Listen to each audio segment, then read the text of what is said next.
चींटी और टिड्डी की कहानी। गर्मी का मौसम था और एक छोटी सी चींटी पूरे दिन अपना काम कर रही थी। वो बिना रुके मेहनत से दानों को इकट्ठा कर रही थी और उन्हें अपने घर में सुरक्षित रखने के लिए डाल रही थी। वहीं पास में एक टिड्डी आराम से घास पर बैठा था और गाना गा रहा था। वो चींटी को देखता और हंसते हुए कहता, तुम इतनी मेहनत क्यों कर रही हो? चींटी ने थोड़ी मुस्कान के साथ कहा, मैं भविष्य के लिए काम कर रही हूं। सर्दी आएगी और जब बर्फ गिरेगी तो मुझे खाने के लिए कोई परेशानी नहीं होगी। टिड्डी ने उसका मजाक उड़ाया। समय बीतते गए और सर्दी आ गई। बर्फ गिरने लगी और हवा बहुत तेज चलने लगी।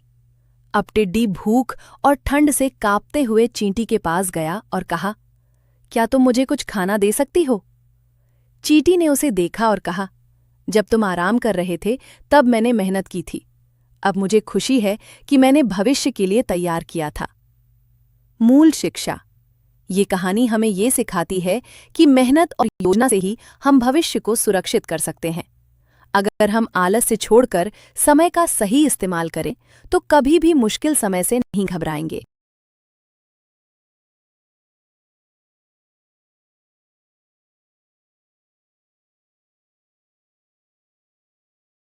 सोने के अंडे वाला हंस की कहानी। एक दिन एक किसान ने देखा कि उसके हंस ने एक सुनहरे रंग का अंडा दिया है। वह अंडा बहुत चमक रहा था और काफी भारी भी था। किसान को लगा कोई मजाक कर रहा है। वह अंडा अपनी पत्नी के पास ले गया। पत्नी ने आश्चर्य से कहा, अरे, यह तो सोने का अंडा है। अगले दिन फिर हंस ने एक सोने का अंडा दिया। अब किसान और उसकी पत्नी रोज एक एक सोने का अंडा बेचकर अमीर बनने लगे।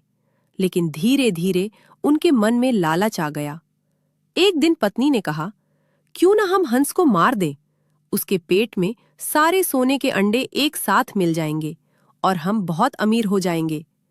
किसान को यह बात ठीक लगी। उन्होंने हंस को मार डाला। लेकिन जब उन्होंने उसका पेट काटा तो अंदर कुछ भी नहीं मिला। अब उन्हें अपनी गलती का एहसास हुआ, लेकिन बहुत देर हो चुकी थी। शिक्षा। लालच बुरी बला है। चालाक लोमड़ी और कौवा की कहानी। एक दिन एक कौवा अपनी चोंच में रोटी का टुकड़ा दबाए पेड़ की ऊंची डाल पर बैठा था। वह आराम से रोटी खाने ही वाला था कि तभी नीचे से एक चालाक लोमड़ी उधर आ पहुंची। लोमड़ी की नजर कौवे की चोंच में फंसी रोटी पर पड़ते ही उसके मुंह में पानी आ गया। लोमड़ी ने सोचा कि सीधे रोटी छीनना मुश्किल है, इसलिए उसने चाल चलने का निश्चय किया। वह पेड़ के नीचे खड़ी होकर बोली, कौवे भाई नमस्ते। आज तो आप बहुत सुंदर लग रहे हैं। आपकी काली चमकती पंख और आपकी चाल वाकई कमाल की है।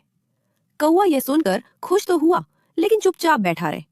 अगर आपकी आवाज भी इतनी ही मीठी हो जितना आपका रूप सुंदर है तो आप जंगल के सबसे महान गायक होंगे।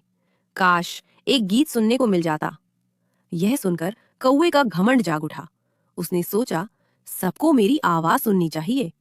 जैसे ही उसने कांव कांव करने के लिए अपनी चोंच खोली, रोटी का टुकड़ा नीचे गिर पड़ा। लोमड़ी ने फुर्ती से रोटी उठाई और हंसते हुए बोली, कौवे भाई, तारीफ सुनकर कभी अपनी समझ मत खोना। यह कहकर लोमड़ी रोटी लेकर चल दी और कौवा पछताता हुआ पेड़ पर बैठा रह गया। नीतिक शिक्षा। चापलूसी में आकर कभी अपना विवेक नहीं खोना चाहिए। दो मुर्गे और एक बाज की कहानी। एक बार की बात है, दो मुर्गे एक पहाड़ी पर रहने लगे। दोनों ही खुद को सबसे ताकतवर समझते थे।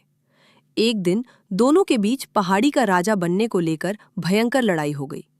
दोनों पूरी ताकत से लड़े, लेकिन अंत में एक मुर्गा जीत गया और दूसरा बुरी तरह घायल होकर नीचे छिप गया। जीतने वाला मुर्गा बहुत घमंडी हो गया। वो ऊंची चट्टान पर चढ़कर जोर जोर से बांग देने लगा और अपनी जीत का ढिंडोरा पीटने लगा। उसी समय आसमान में उड़ता हुआ एक बाज वहां से गुजर रहा था। उसने घमंडी मुर्गे को देखा और झपट्टा मारकर उसे अपने पंजों में दबोच लिया और उड़ गया। नीचे छिपा हुआ घायल मुर्गा ये सब देख रहा था। जैसे ही खतरा टला, वो बाहर आया और बिना किसी लड़ाई के पहाड़ी का राजा बन गया। शिक्षा। जरूरत से ज्यादा घमंड हमेशा नुकसान पहुंचाता है।